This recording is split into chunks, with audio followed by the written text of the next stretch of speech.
सुकरात जैसे महापुरुष की पत्नी भी सुकरात से नाखुश थी, बहुत नाखुश थी। क्यों? क्योंकि वह दार्शनिक ऊहापोह में ऐसा लीन हो जाता था कि भूल ही जाता था कि पत्नी भी है। एक दिन तो दार्शनिक चर्चा में ऐसा लीन था कि चाय ही पीना भूल गया सुबह की। पत्नी को तो ऐसा क्रोध आया, चाय बनाकर बैठी है और वह बाहर बैठा चर्चा कर रहा है अपने शिष्यों के साथ। उसके क्रोध की सीमा ना रही। वह भरी हुई केतली को लाकर उसके सिर पर उड़ेल दिया। उसका आधा मुंह जल गया। जीवन भर उसका मुंह जला रहा। वह आधा हिस्सा काला हो गया। लेकिन सुकरात सिर्फ हंसा। उसके शिष्यों ने पूछा, आप हंसते हैं इस पीड़ा में? उसने कहा, नहीं, मैं इसलिए हंसता हूँ कि स्त्री का मन हमने कितना छोटा कर दिया है। उसके लिए दर्शन भी, यह दर्शन का ऊहापोह भी ऐसा लगता है जैसे कोई सौतेली पत्नी। उसने मेरे ऊपर नहीं डाली यह चाय, मैं तो सिर्फ निमित्त हूँ। अगर दर्शन शास्त्र उसे मिल जाए कहीं तो गर्दन काट ले। दर्शन शास्त्र कहीं मिल नहीं सकता, इसीलिए मैं तो सिर्फ बहाना हूँ।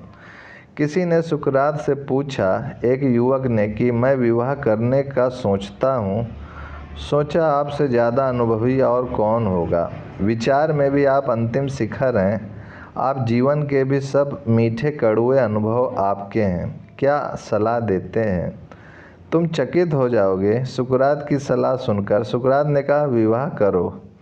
वह युवक बोला, आप और कहते हैं कि विवाह करूं, और मुझे सारी कथाएं पता है। आपकी पत्नी जेनेथिप्पे और आपके बीच जो घटता है रोज़ रोज़, वह सब मुझे पता है। वे अफवाहें मुझे तक भी पहुंची हैं। उनमें से अगर 1% भी सच है तो भी पर्याप्त है विवाह ना करने के लिए।